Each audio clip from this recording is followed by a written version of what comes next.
Ryan, how is Nautical Commerce enabling brands to expand their portfolio? A lot of brands have a lot of equity locked up in, their curation of, the buyers and their products, right? The challenge nowadays is, we're in a global economy where effectively, the world's getting smaller. The days where you just buy a single item is kind of a bygone.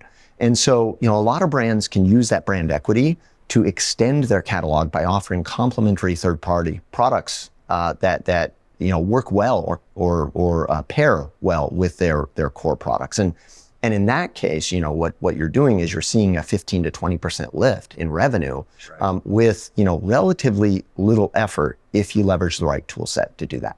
And what's an example of a customer that's taking full advantage of the tool set that Nautical's offering?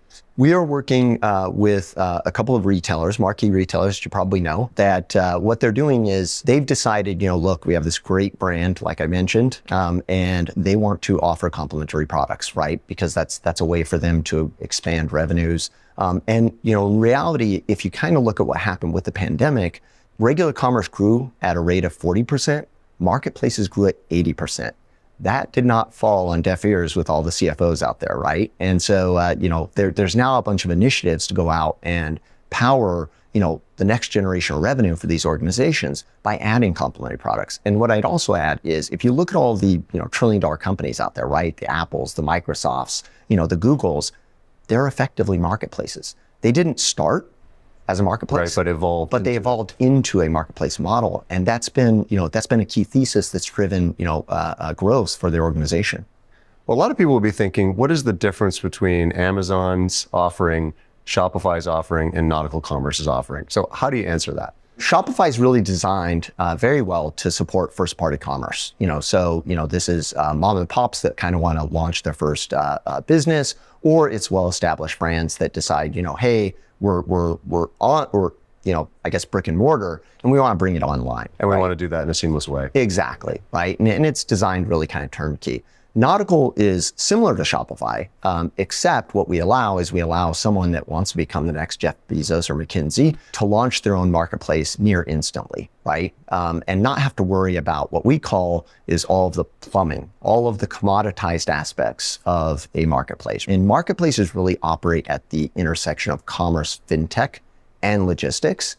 And I think that's the biggest difference between us and something like a Shopify, right? Is Shopify in first-party commerce, what you're trying to do is you're trying to remove the friction to buy. In a marketplace, you have to not only remove the friction to buy, but you also have to remove the friction to sell. Right. And that's not easy, when you try to take a first-party commerce system and make that happen. And not only that. Yeah, they only really have half the equation.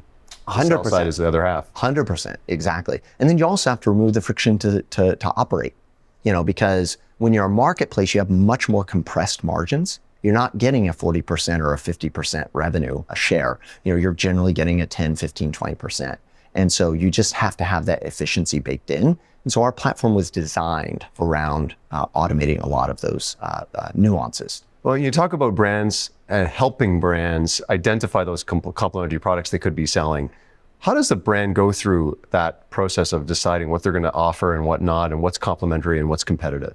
I think a lot of times it starts, the journey actually starts with their own products, but yesteryear's products, right? So companies like Coach have just introduced a reloved marketplace where, women can come and sell their handbags back in the marketplace for others that want to consume and enjoy that bag again, right? Levi's is doing the same thing. They have a secondhand marketplace that you can put your vintage jeans on there, and if you kind of think about it, StockX kind of did that with third-party merchandise. And so a lot of these brands are starting with their own products and then realizing, wow, wait a minute, okay, this is actually generating a lot of revenue. Okay, let's start introducing complementary products.